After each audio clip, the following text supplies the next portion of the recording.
で波動、まあこれも最初に言いときます。波動っていうのは2種類あります。2種類、これ覚えておいてくださいね。波動は2種類あります。波動は高い低いっていうものと、弱い強いっていうのがあるんです。横の軸が。でよくねスピリチュアルを勉強されてたり、すごい熱心に宗教勉強されてる方っていうのはこれを目指していくんですよ。ここの高さね。まあこれが高くなってきたら愛とかね崇高っていうところに精神意識がなるわけですよ。だからまあこれ分かりやすく言ったら人間性みたいに思ってもらったらいいですわ、ね、ここをゼロにして波動が低い。よくいるでしょ、なんかもう嘘ばっかりついたりとかさ、人の悪口ばっかり言ってるような人、まあ人間性は思ってもらったらいいですわ。これ波動が高いか低いで、もう一つはね波動が弱いか強いっていうのがあるんですよ。これ、でこれはね何かって言ったらエネルギーは思ってもらったらいいですわ。エネルギーだから波動が強くて低い人、例えば一番分かりやすい例で言うたら、まあ例えば悪いけど政治家みたいな人ね。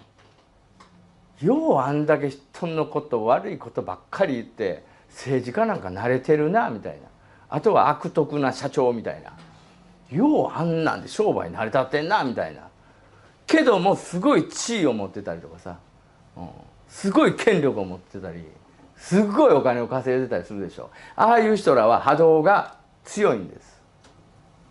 波動が低くても波動が強ければ、強いっていうのは影響力を与えれますので現実を作り出すことができるんですよ、そういう人らっていうのは。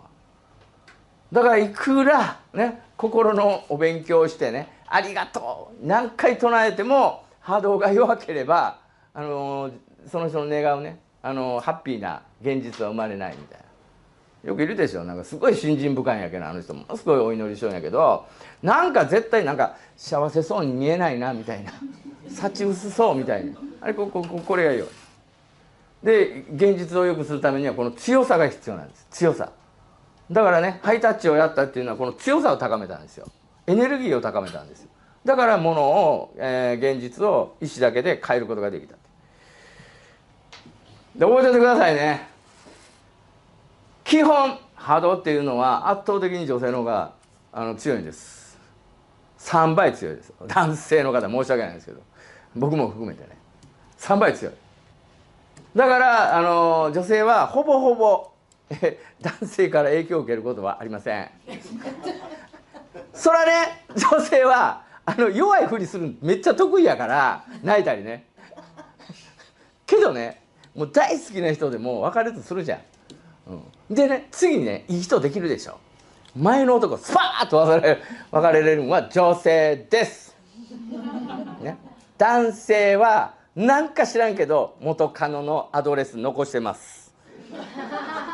ちょっと連絡してみようかそうだからね女性が男性に影響を受けない、男性が女性から影響を受けるっていうのは昔から言葉があるんですよ。有名な上げまん下げまんってあるじゃないですか。わかるでしょ。あれは女性が男性に影響を与える。逆の言葉はないんですよ、残念ながら。わかります。圧倒的に女性の方が3倍強いんで、ものを現実化する力、女性の方が圧倒的に強いんです。だから女性がその気になったらとんでもないことできるのよ。それもスイッチも入れるも瞬間的にできるからね、女の人って。初めはね私なんてもうぐてぐてぐてパーンスイッチ入ったらもうびっくりするぐらい変わるのがある。それが女性の強さ。それはねやっぱりね命を産むっていう機能を持ってるからだと思うんですよ。それがないとねできない、子供を産むっていうことはね。僕はそう思ってます。だからもう基本的にスタートライン全然違う思ってるから女性とも僕絶対もう喧嘩する気ももう尊敬してますから基本はすごいなっていう。だからありがとうを何度唱えても現実が良くならないのが波動が弱いからっていうね、そういうところです。で波動とは何かって言ったら今はね量子力学っていう分野がすごい研究がね、進んできておりまして、この素粒子フォトンっていうんですけどね、光の光子、これがやっぱり現実を作っているということがもう解明されてきました。でね市販でこの本があるんですけど、こういうね、このね、村松先生というね、塾の先生されてた方が子供を教える中でこの波動を使ってね、めちゃめちゃ業績、その後のね学業を上げてるっていうあります。でこの方のねこの内容がね一番分かりやすいんじゃないかなと思う。ここに置いておきますので、まだ興味のある人見てくださいね。でこれをね、元に読めば非常に読みやすい本です。分かりやすく書かれてます。参考になるんじゃないかなと思います。で量子力学的なことをね詳しく説明してもいいんですけど、今日はそれよりも体感で実際の具体的な方法を学ぶっていうところに置いてますので、詳しい話は割愛していきます。簡単に言えばですね、物を作っているこの原子があります。その原子を作っているのが陽性子と中性子と電子で、一番小さいのがこの素粒子になるわけですね。だから最もものを作っている最小単位のものが素粒子だと思ってください。でこの素粒子っていうのは今17種類あるっていうことが分かってて、その中でも光の元になるこれフォトンっていうんですけどね、これがやっぱり影響して、そのイメージを現実化したり物事を、具現化したりしているということがだんだんと分かってきたっていうのがあるんですね。で人間が持っている意識感情っていうのもこのフォトンからできているということが分かっております。だから全集中っていうのはこのフォトンをもうギューッとこの凝縮したっていう感覚です。今皆さんが集中して手の大きさを変えたっていうのもこのフォトンを意図的に、圧縮してエネルギー場をそこに作ったから変えることができたっていうふうに理解してもらったらいいかなと。でこのフォトンはね振動しておりエネルギーを持っています。そしてそこには情報を与えることができる。与えられた情報で物質化するっていう、文字にしたら言えばねこういうことなんですね。このフォトンというのは情報をそこに載すことができるんですよ。だから自分の意図した言ったらその情報をエネルギー化できる。ちょっと難しいですけどね、それはちょっと後でそれも体感ワークがあるんでやっていきます、ね、だからフォトンというのは一番小さなエネルギー体を持ってください、ね、これを高めることを波動を高める。そしたら現実が変わる、起こる。でこのフォトンというのはねバイオフォトンというのがあって体から放出されてしてるんですよ。みんな多かれ少なかれで超視覚を持ってる人ね、音楽で言うたらねどんな音でもその耳で聞き取って音符にできる人いるじゃん、絶対音感持ってる人。それと同じようにこのフォトンが見える人がいるんですよ世の中で、ね、でこのフォトンのことをね体内から出ている素粒子オーラって呼ぶわけですよ。オーラ、この中でオーラ見える人います？いるでしょ大体こう。あなたゆきさん見えてるんですね。いつから見えるのそんな。あまりしっかり考えないぐらいのふわっとね見えます。それって色がちゃうのやっぱり人によって。色違う。その人の体調だとかその気持ちの持ちようによって変わるいうことやね。興味深いですね。面白いですね。足つぼしながらまだ見てもらってください。これオーラっていうんです。オーラっていうのはだからエネルギーのこと、フォトンのことです、ね。その程度にとどめておいてください。で今言ったことをまとめますと、波動イコールこれエネルギーのことです。でそれはフォトンっていう光の素粒子のことです。でフォトンというのはエネルギーを持っています。エネルギーを持っているのでいろんな形に変わるいうことですね。で意識することでフォトンに情報を載せることができます、ね。これが究極に言うたら祈りっていうものですね。で情報は熱量、情熱によって比例して強くなる。これを集中力って言います、ね。でその意識っていうのは現実を作り出します、ね。で波動の特性、波動っていうのは伝播するっていう特質を持っています。伝わっていくんですよ。伝わる、だから言い悪いに関係なく波動っていうのは伝わりますから、いい使い方をすればすごく良くなります。でそれを悪く使えばそういう人ね、中にいるかもわからんけどさ、言うたらそのね呪いとかさ呪術みたいになっていくわけですよ。これは何かわかります？どう？これ何でしょう？あ、そうですね。釣りするから知ってるんですか？そんなもん誰でも知っとるやんけみたいな。これイワシね、見たことあるでしょ？水族館とかなんか映画とかでね、これイワシの大群ですよ。でこのイワシのこの動き見といてくださいね。この動きが実は近年までなんでこれの動きができるのかわからなかったんですよ。普通こういうふうな規則的にね、直進したり曲がったりする。何かリーダーの魚がいて他の魚はそれを追随してるんじゃないかみたいな考えるんですけど、そういう動きじゃないんですよ。曲がる時にはこの何千匹いるねイワシが一気にこう方向変えるわけですよ。変えた時ほら変わったでしょ。だからこの動きが分からなかったんですよ。これ魚あと鳥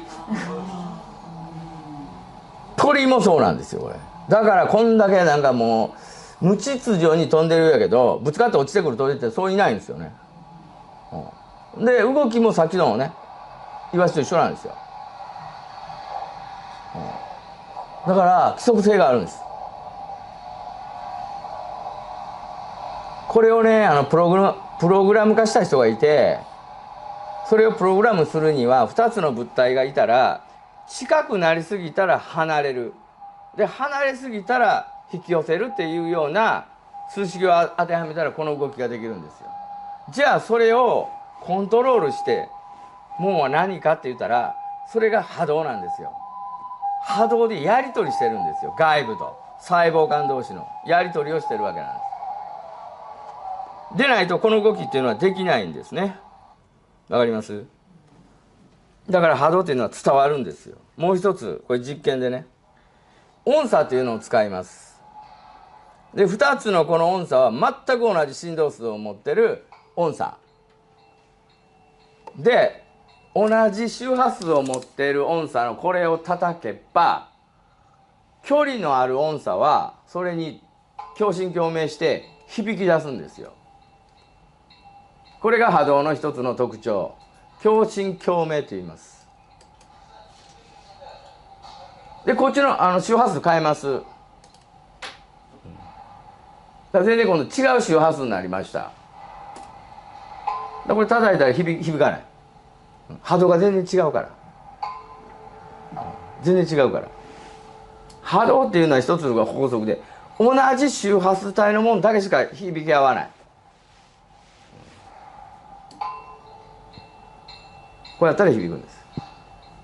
だからチャンネル合わすみたいな感じ。ラジオ番組を聞くにこうチューニングするでしょ。あれと一緒。あったら響くんですよ。だからこれって皆さんね日常でもやってるんですよ。ね。だからなんか趣味でさ韓国ドラマの好きな人ね女の人いるんですけど、韓国ドラマ好き同士だったらめちゃめちゃ話弾むんですよ。あのドラマのあの俳優女優このドラマのこの役に出てたよみたいなね延々と喋るんですよ。でもそれが分からない人っていうのは何が面白いなんであんな107話あるドラマ見れるんみたいな、全然合わないんですよ。そんな人と話しとって面白ないわってなるじゃん。だ気の合う人が響き合うのは日常茶飯事皆さんねやってるんですよね。これが波動のが共振共鳴するっていうところになります。でそれがですね、もう一つワーク、これはねかおりちゃんのね、リクエストでこれをやってくださいっていうのがこれやります。実際に物にその自分の波動が宿るっていうワークです。だこれは物であっても、人であっても伝わるっていうね実体験ですね。でそれをやるにはこのね折り紙使います。手元でも皆さんね折り紙が2つ言ってると思います。それを使います。女の人やからね折り紙はねもうちっちゃい時からやってるからできるでしょ。つる折れるみんな折れないよみたいな人いますよね。心配しなくていいです。つるは折りません。つるは折りません、ね、で、この折り紙を使うんですけどね簡単にこれを2つに折ってそのまた2つに折る4つに折るだけの話だからね、簡単で、2枚があるんで2つの折り方します、ね、まずねこれを半分に折って、ちょっと待って、僕の話聞いてからやってね女の人聞きながら何でもするからさそこなクリックしたらって僕クリックしとうから「待てや!」みたいなよくあるでしょ。まずこの2つに折ってこれをまた半分に折るっていうことをするんですけど、これねでこの折り方によって波動が違うっていうのを体感します。でその波動を測定するのにねキネシオロジーっていうのね聞いたことあるかな。あるない。簡単に言うたらオーリングですわ。オーリング使います。オーリングテストね。でオーリングっていうのは何か、キネシオロジーって何かって言ったら、自分の頭では分からなくても人間の37兆個のね細胞がそれが自分にとっていいか悪いか、それが本当かそうでないかっていうのを分かってるんですよ、内在的には。それを筋肉の反射で、分かるっていうものですね。これを使います。もう一回ちょっとご協力前に出てきてもらいます。そのやり方ね、オーリングテスト皆さんねやったことあると思うんですけどね、利き腕は右、はい、でここでね親指と中指をこういうふうに合わせて力を入れるわけなんですね。力を入れます。で彼女は測定される方です。で、2人1組でやります。で僕が、それを測る方ですね。で測る方は彼女が作ったこの中指と親指、この輪っか、ここに人差し指を入れてグッと外に開くんですね。でこの時の力の入り具合によって、強いか弱いかっていうのを見るわけなんですね。2つの、測定するならば用意しておいてね。で力入れてください。でこうやって開けるわけですね。こう、力入れてくださいね。この力加減を見ます。で練習でやります。練習でね、私は男ですって言ってください。私は男です。力入れて。何やそれほんまほんまか私は男ですって言ってください。私は男です。ね、これですね。私は女ですって言ってください。私は女です。はい。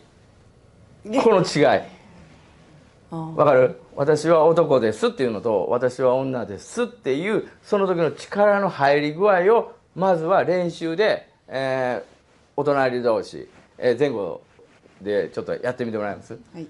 その違いが分かるかどうか、それで、それが本当かどうかいうのが分かるわけなんですよ、ね、だからさ私は浮気してませんパカーンみたいなそんな余計なことせんでええから。この間やってる人がいてさうわほんまやとか言ってさ何するか分からへんって分かる？ちょっとやってみて。練習やから。どうかな、みんな違いっていうのは出た出ました？私は男です。皆さん出た？どう？出た？ちゃんと。私は男です。私男やったんや。やっぱりこれで分かんのよ。言うたら男性エネルギーが強いんかも分からへんわな。彼女男前やからさ、すごい。で次本番いきますよ。本番はこの折り紙を使うわけですね。で、2枚あるんで、2通りの折り方します。まずはじめはあさっての方向を向いて折ってください。ということはもう全然これに意識を集中しないで今日何食べようかなみたいな、こんな感じで折ってください。全然もう。で2つ目はこれに全集中して四隅の角をもう1ミリも狂わさないように折ってください。でできた2つの折り紙ですね、これをまずはね全然、意識しないで持った方からオーリングテスト、次にはきちっと折ったものでオーリングテスト、この2つを2人1組でもう一回やってもらえますか。どうぞ。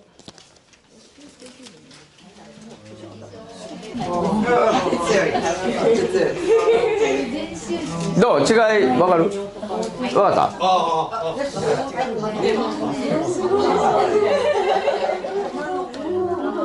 どうしたん？嬉しそうやけど。あ、目つぶってやったら、あ、そう。目つぶってやっても同じ結果出ますからね。目つぶってやっても結果同じ。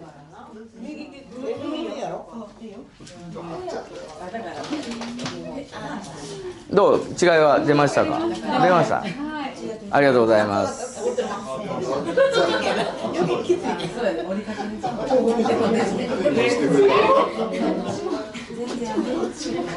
広沢さん一番楽しそうやな。分かっとんか分かってないかよう分からんけどさ。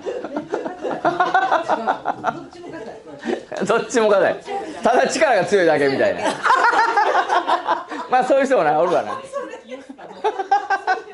力がただ強いだけみたいな。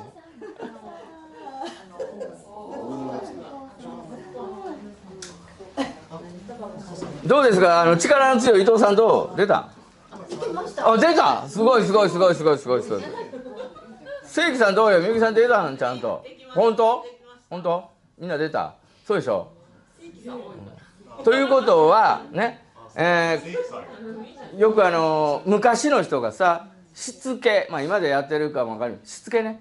ちゃんと子供にね、家から家に帰ったら靴をちゃんと揃えなさいとか、ね、脱いだ服はちゃんと揃えなさい、ね、布団はちゃんとあげなさい。それっていうのはやっぱりきちんとすることによって波動を整えるっていうことを教えてたんですよ。それが昔のやっぱり日本人の知恵なんですね。ただ単にきれくする、見かけを良くするんじゃなくして波動を整えるっていうことを教えてたっていうことなんです。そうすることによって波動っていうのが伝わって物が変わるんですよ。だからそうやってだからアメリカでねこういうリサーチ、したんですけど、車のドライバー、ね、1000人、リサーチした。でその運転手がどういう性格かね、もう何かについてもすぐイライラしてさ、もっと早走らんかいとかね、バーン蹴っとりだとか、もう思いっきりドアを閉める、そういうような車の使われ方をしている人、もしくはもう車を大事に大事に週1回はもう清掃する、きれいに掃除する、点検するっていうタイプの人を比べたら、やっぱりその車をね粗末に扱う人、故障めっちゃ多かったんですよ。これがやっぱり車に伝わるっていうのがそういうこと。だからお花でも話しかけたらやっぱりきれいに咲くね。ほっとったらすぐ同じ花で同じようにね買って飾っとっても片やすぐ死んでしまいそうになるみたいな。特に植物伝わりますからね。伝わりますからね。そういうこと。だから波動は伝播するんですよ。自分の思いも伝播します。だからねこういうのをね、まあ今日こういう一日だけじゃなくして姫路っていうところでねお母さんに頼まれて、そういう集中力のトレーニングとかね、こういうことを続けて月に1回6ヶ月やったことあるんですよ。そうしたらその人らのまあ言うと普通の主婦の人ですよ、何を考えとんか分かるようになったんですよ。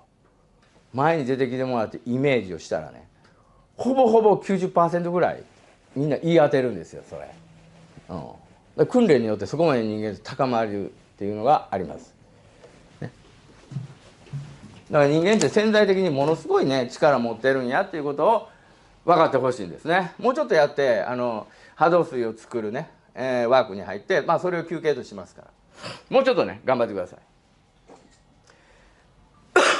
でまとめたら、意識と波動のことが分かれば自分の周囲の状況は自由に思いのままに変えることができる。イメージすれば何でも好きな状態に、現実化することができるっていうような形の流れに今なってます。でもそれ間違いじゃないんです。間違いじゃないんですね。でもねことはそう簡単に及ばないよっていう話なんですよ。それがこれからの話なんですね。だからさっきのね量子力学のこの先生のお話、だからこれはゼロ地点に立った話なんですね。ゼロから何もない問題のない状態から、こういうふうにイメージしたら素粒子フォトンというのが現実化を起こすっていうところで、それ以前のことはちょっとこれ書かれてないんですね。だからそういうことをやったとしてもうまくいく人といかない人がいるっていう、それがこれからのお話になります。しかしでしょ、ね、あなたの現実を変えることをね邪魔するものがいるんですよ。これちょっとねイラスト的に怖く描いていますけど、こんな怖いもんではないよね。でその正体は何かって言ったら、皆さんの中にある潜在意識に組み込まれているマイナス的なネガティブなプログラム、これがね邪魔することが往々にしてある、ね。でこの潜在意識はその味方する、ね、自分に味方する部分もあるんだけど邪魔をしてしまう、知らず知らずに。でもそれが自分が意識できない部分なんで、なんでかそれがわからないんですよ。ここが厄介やね。で顕在意識と潜在意識が人間のその意識領域の中には2種類あるということですね。でこの絵のよこれはねよく見かける図かもわかりません。人間の意識を表しているんですね。で顕在意識っていうのが、氷山で表されたら、海の海面上に見えるわずか 2% ぐらいで、残りの 98% っていうのが海の中にあって、陸上から見えないみたいな、これが潜在意識。イメージイラストにしたらこういう形になるんですね。でこの潜在意識はね、普段考えること、自分が思考していること、今皆さんが僕の話を聞いていること、これ潜在意識でやってること。で潜在意識は何かって言ったら、これまで生きてきた全ての記憶情報が入っているところなんですね。でその経験によっていろんなプログラムが作り込まれてインストールされてるんですよ。でここが厄介なのが、そのプログラムのマイナス的な部分っていうのが、自分が生まれてから今までの中に起こってきた原因ならまだ分かるんですけど、それ以前の記憶も入ってるんですよ。その以前の記憶で、影響を及ぼしてるのもある。これが過去性と言われる部分なんですね。だから自分が生まれる前に、その前の時代自分がね生きた、そこでできた原因なんて分かりようがないですよ。今の自分らで考えたら俺の責任じゃねえよみたいなところが引っかかっているところがある。これがややこしいんですよ。で自分の悩める生きる上でのマイナス的な癖は、この潜在意識にあるネガティブなプログラムを書き換える必要があるっていうのがあるんですね。だから何か知らないけど水の中に入るのが非常に怖い人がいる。でもその人が生まれてこの方水の事故に遭ったことなんか一度もない、ね、じゃあその人が水が怖がる原因はどこにあるんやろうみたいな、わからない。普通ではわからない。その人自身もわからない。ところがヒプノセラピーみたいなんで見ていったら、前世で例えば水の災害を受けて水死したと、その時の恐怖の記憶が入っているっていうことが往々にしてあるんですよ。でそれが引っかかって現世でもブレーキになっているっていういっぱいあります。だから僕もこういうセミナーでね今まで何回もやってきたけど、時にはね瞑想のワークショップで過去世を思い出すワークもやるんですよ、瞑想したらね。でその時に女の先生でオーラソーマの先生、もうスクールもやられてる方でだけど人前で出るのがものすごい恐怖心が持って喋れなかったんですね、その人は。でもう一つ、朝起きた時に首がもう痛くて5分ぐらいじっと寝とかないと起きれないって、その2つの問題点を抱えている人がいた。で過去世瞑想をやった時にオーラソーマっていうのは瞑想がカリキュラムの中に入ってるみたいですぐその人は入れたんですね、瞑想に。そしたら過去世の自分の体験がバーン蘇ってきて、1789年の記憶が蘇ってきたりとかね。で1789年っていうのはフランス革命、フランスのね革命があった時代で、市民革命やって、ね、支配層の階級の人を市民が全部広場に引っ張り出して片っ端からギロチンかけていったんですよ、市民の権力を行使するために。でその女の人っていうのは当時の支配階級に属していた女の人で、市民に引っ張り出されて首切り落とされたんですよ。だから人前に出るのはすごい怖いって記憶が残ってたんですよ。そして首に、切り落とされた時の記憶が植え付けられてたんですよ、それを彼女は思い出したんですよ、とっさに。だからね学生時代からすっごいフランスに憧れてて、あれなんとか広場っていうのちょっと忘れたけどさ、そこに行ったらもう涙が溢れる経験を持ってて、理由は分からなかった。で僕のその瞑想の中で思い出したんですよ、その人は。で不思議なことにその自分の原因を思い出しさえしたら問題解消するんですよ。それまでの首の痛さも取れて恐怖心もなくなってくるんです。その理由は分からない、原因なぜそうなるんか分からないんですけど、思い出したら解消するんですよ。で中にはね、過去世でね、やっぱりその生贄になった記憶を蘇らせた人がいた。で、自分のね死に際の記憶をやっぱ思い出すんですよ。強烈だから、死ぬ時の記憶って。で自分はこれからね生贄にされると。でも恐怖心はない。なぜか、自分が生贄になることによって多くの人が助かる、幸せになる、喜ぶっていう、そういう自己犠牲が幸せにつながってた人やね。だから今世でもそういう生き方してるんよ。自分がもう犠牲になることで、こう生きるっていうねことを選んでたから、しんどいのよやっぱりそういう生き方してたら。でやっぱりその時の記憶をバーンと僕のねワークの中で思い出した。途端にそれが解消したっていう例もありました。だからなぜか僕は分からないんですけど、マイナス的なこのね、組み込まれてプロ思い出したら解消するということが分かったんですよ。でそれを解消するにはさっき書いてた変性式状態に入らないと直結できないんですよ。顕在意識ではコントロールできないんですよ。それが僕は分かったんで、集中力のトレーニングをしたり、瞑想をしたりねやってたわけなんですよ。みんなそのマイナスを持ってるからやってた、ね。で人が会話の中で発する言葉や行動は自分の思考で全て考えた結果で起こっていると思われがちですが違う。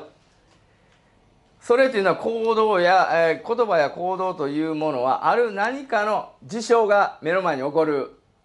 そうすると潜在意識にあるプログラムが反射的に動くのよ。それで人っていうのは行動してしまうんだね。でそれを後から後付けで潜在意識が納得できるように意識づけするっていう仕組みになっているんですね。だから全部潜在意識にあるプログラムで行われているっていうのが、これが実情なんです。実はこれを覚えておいてください。全部自分の頭でね考えて自分で判断して何か言ったりしてるようだけど違う。反射で行われているっていうのがあります。だから分かりやすく言ったらもうパソコンと一緒なんですよ。パソコンの中に何か悪いウイルスが入ったら絶対その誤操作するんですね。でそれを直そうと思ったらこの入ったウイルス、誤動作をするウイルスを取り除かないと元に戻らないっていうのがある。だから潜在意識にあるマイナス的なプログラム、これ書き換えるか取るかしないと治らないんですよ。それが問題やのね。でそのネガティブなプログラムは何があるかって言ったら、例えばお金に対する罪悪感、これ特に女の人が多いんですけど、ね、で初対面の人に対する極度の緊張、自分に対する過小評価、私なんて、で男性とのコミュニケーションが取れないっていうのがあるね。これも僕のワークの中で思い出した、過去世を思い出した人がいるんだけど、やっぱり昔の時代っていうのは女の人が体を売るっていうことで金銭を得るっていうね、当たり前にあった時代があるんですよ。やっぱりそれをもう何回も繰り返していることによって男性に対する不信感が植え付けられてたっていう女の人がいた。でその人もねやっぱりその時の記憶を思い出したんですよ。そしたらある程度は解消されました。で何かに対する恐怖心ですよね。あと苦手意識、劣等感、消極性、これ全部その潜在意識に入っているプログラムから来る問題があるんですよ。で潜在意識の特性、潜在意識がただインプットされたものを具現化しようとする、良くも悪くもっていうのが潜在意識の特性なんです。だからその人のことを思ってね、こうした方がええんちゃうかなって全く考えへんのね。だからそこにプログラムがあるかないかだけで、動くか動かないかだけ、それしかないというね。こういう感じね。例えば不安とか前言った失敗の記憶ばっかりこうね、遡ってる人、悩み、未来の想像、大丈夫かな、今月の支払いみたいな。あとは一人、これ全部がこの潜在意識にインプットする命令になるんですよ。特にほのめかしみたいなね、心配、小さな心配、心配の積み重ねが一番強くここに入っていくんですよ。だから、ね、これが全部、そうしないといけないもんだなっていうことを潜在意識が認識してその現実を作り出すということね。これ覚えてくださいよ。いいも悪いも。でネガティブなイメージ、心配事、不安、堂々巡りの悩みなど全て潜在意識にインプットされる強烈なイメージなの。ちょっとした心配事ってね。でも心配事ってどうしても頭の片隅にあるからそのことばっかり考えるね。それがものすごい強い命令になっていくっていうことなんだね。だからね、このマイナスのね潜在意識にあるプログラムがあるからこのゼロの地点に立てないんですよ。これは成功曲線というね、人間が成長していって、成功していく形なんですけど、巷にある自己啓発のセミナーとか本は全てこのゼロを起点に書いてるから。だから間違ったこと書いてないんですよ。でもここに到達してない人が圧倒的に多くて、このギャップをまずね埋めてあげないといけないんですよ、成功するには。でもこれをね解消する本ってないのよ。ないのよ。まずここを埋めてあげなあかんのね。だから何かする時に絶対頑張ろうと思うわけよ、みんな。それっていうのは頭で考えてることね、潜在意識で。でも頑張ろうと思ったら必ずいやそれってほんまにできるかなって思って頑張ろうと思うわけやねんね。だからほんまにできることって人間頑張ろうと思わんわけよ。車が運転できる人はね、目的地まで今日頑張って車運転しようって思わないのと一緒でね、だからできることっていうのは頑張ろうと思わない。でも頑張ろうと思ったら絶対潜在意識と綱引きになって絶対潜在意識が勝つんですよっていうのがある。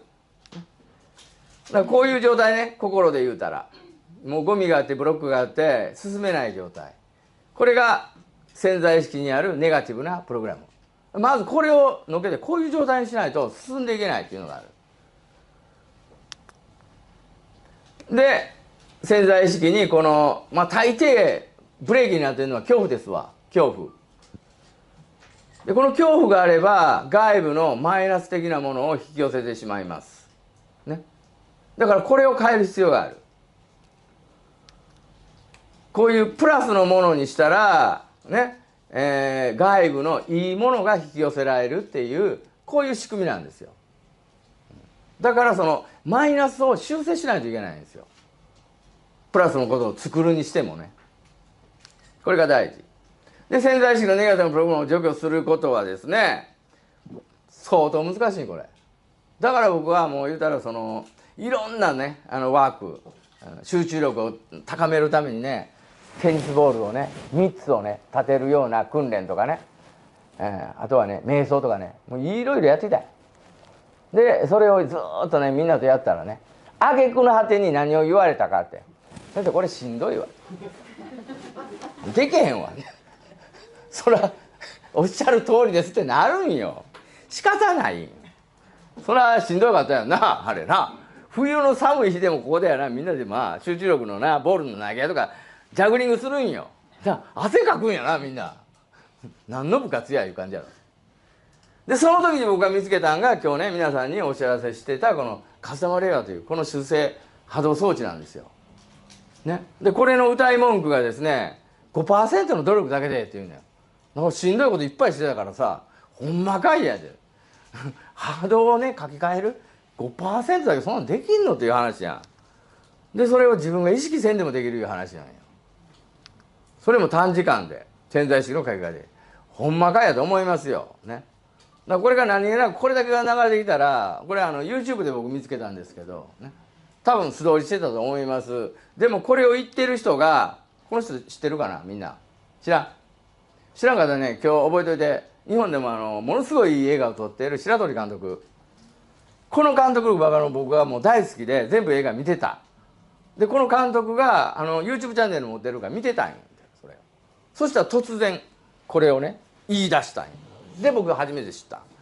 それがちょうど1年半ぐらい前かな。どんな感じで言ってるのかちょっと聞いてください。私の映画の中で世界で初めて波動医学を取り上げたストーンエイジっていう映画があります。で、この映画の中で波動機器 MRA っていうのが登場するんですね。で、この波動機器っていうのは音を聞き分けて、それを修正することで心身が癒されて、いくっていうことなんですけれども、この波動機器がですね、今どんどん進化していまして、もうストーンエイジの頃のような大きい機械ではなくてですね、こんな小さな機械になってるんですね。カズタマ令和っていう最新の波動機器です。で、私ね、これを2週間前から使わせていただいてるんですけど、すごい機械で、ちょうどですね、私その頃、すごい結構ね、長いことね、頭痛がしてて、1週間ぐらいピリピリピリピリしていたんですね。それで早速、この波動機器で、神経の修正行動をですね、測定して、それで水に転写するっていうことで、飲んでみたんですよ。そしたら、翌日、頭痛がなくなるんですよ。すごい気持ちいい感じになって、すごいなと思いましたね。で、それからね、この2週間いろいろ試してきてまして、これはすごい優れものです。わかりました。ね。で、頭痛言ってましたけど、この人ね、脳腫瘍が消えたんですよ。この機械で。で、これを作った吉野先生、この方やねんけどね。で、この方の元へ行って、波動を題材にしたストーンエイジっていう映画を作ったわけなんですね。で、まあ、この先生が作って、こういう形でね、去年と一昨年新大阪にね招聘して波動のお話をしてもらいました。でなぜこういうふうなね波動の修正装置を作ったかということと、これを動かしているこの装置を動かしている数玉コードっていうのがあるんですよ。これが何かっていうお話もしてもらいました。でこの数玉コードっていうのはね、日本の古神道に伝わってた宇宙の法則なんですよ。こういう曼荼羅みたいな中に数字がザーッと羅列しててね、それをこの人解読しようと思って26年かかったんですよ、これを解読するに。でこの数玉コードっていうのを使ってこれを動かしてるんですけど、もともと古神道が守り続けたその宇宙の法則、これはねレブニアから来てるらしいんですね。もっと昔はそこから来たプログラムらしいんですよ。でこの先生が目指すのはこの書いてるでしょ、縄文ゲートを開くっていうことをテーマにこの機械を作ってるんですね。でこの縄文っていうのは縄文時代のことですわ。日本の古代にあったね。でその縄文っていうのはその後の遺跡を調べていったら争い事がないんですよ。全く争った形跡がない。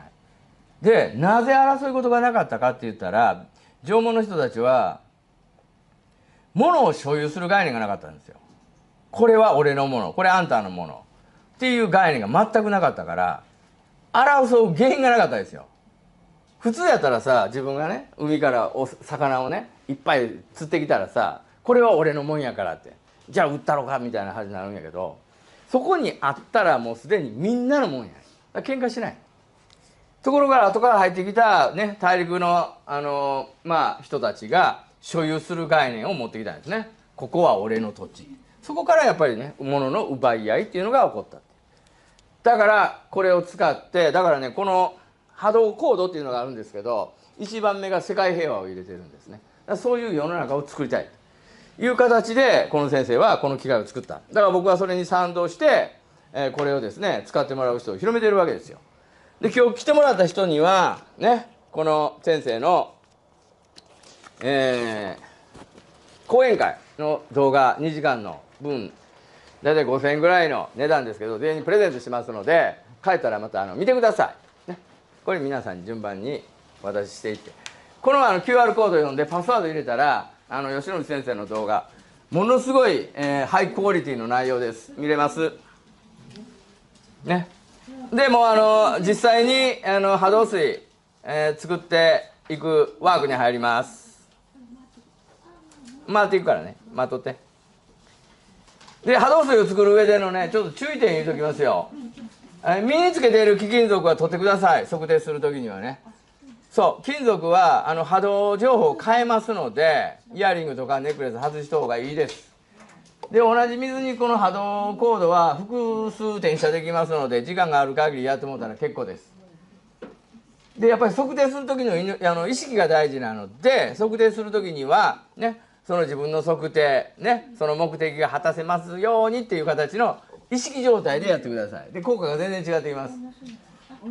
ね、であとはですね、容器はペットボトルかガラス、ね、金属は情報変えますので、ステンレス製のそういうのはちょっと避けた方がいいですね。でそれをもとにですね、すでにカズタマレアを持ってる方とかね、あとはその主催されてる方もね持ってるんで、ちょっとグループを作ってで2、30分やりましょうね。じゃあそれ進行してあげてもらえますか。わからないことはね何でも聞いてください。でそれがですね休憩時間、あとは交流時間にしますのでね、楽しんでください。